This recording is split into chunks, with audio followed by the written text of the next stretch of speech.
समझती हैं जो गैरों से भी बदतर हैं। शकील जैसे आवारा लफंगे इंसान को सर पर बिठा के रखा हुआ है और मेरे मासूम भाई को घर से निकाल दिया।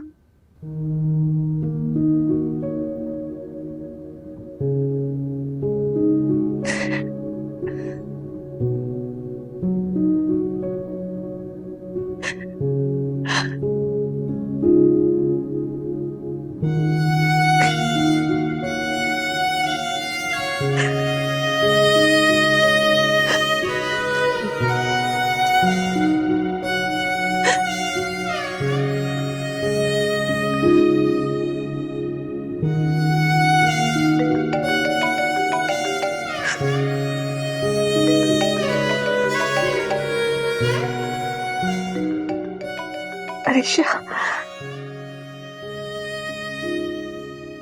अरीशा, अरीशा मेरी बच्ची, कैसी हो तुम? मैं जैसे भी हूँ, आपको मेरी क्या फिक्र? एक माँ को उसकी औलाद की फिक्र नहीं होगी तो किसकी होगी?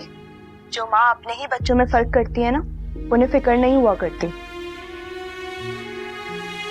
तो मेरी इकलौती बेटी हो ना, मैं तो दिन रात तुम्हें याद करती रहती हूँ। मैं आपकी कोई नहीं हूँ अम्मी। आपके अपने तो वो हैं जिन्हें आपने सीने से लगा के रखा है और अपनी ही औलाद पे उन्हें तरजीह दी है। किसकी बात कर रही हो तुम?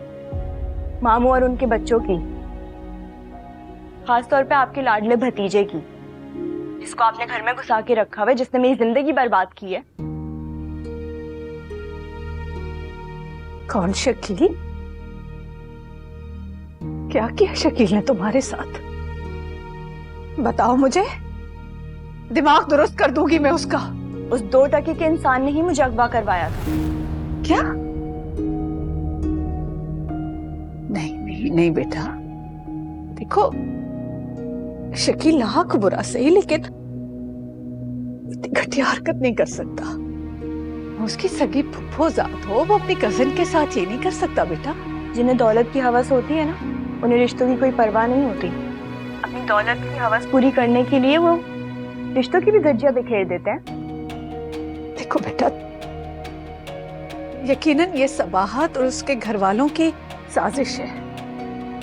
उन्होंने मेरे खिलाफ और मेरे घर वालों के खिलाफ तुम्हारे दिल में जहर घोल दिया है। बस कर दे अम्मी, और अपनी आंखों से नफरत की पट्टी उतार के देखें। भाभी और उनके घर वालों ने तो कभी आपके खिलाफ कोई बात नहीं की, जबकि वो तो मुसलसल आपके जुल्म का शिकार हैं। भाभी के साथ तो जो कुछ हुआ सो हुआ, लेकिन आपने सरमत के खिलाफ भी अगवा का केस फाइल करके उसे थाने में बंद करवाया, जबकि असल मुजरिम तो आपके घर में मौजूद था। यकीन?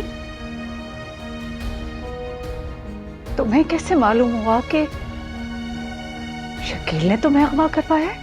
मैंने अपनी आंखों से उसे उस कैद खाने में देखा था। वो अपने साथियों से कह रहा था कि जब तक डिमांड पूरी ना हो जाए इस लड़की को ना छोड़ें, और सोशल मीडिया पे भी उसी ने ही मुझे बदनाम किया।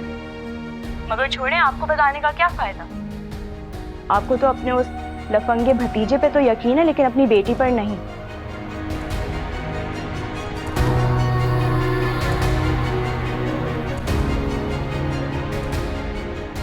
Hello Arisha, Arisha, hello.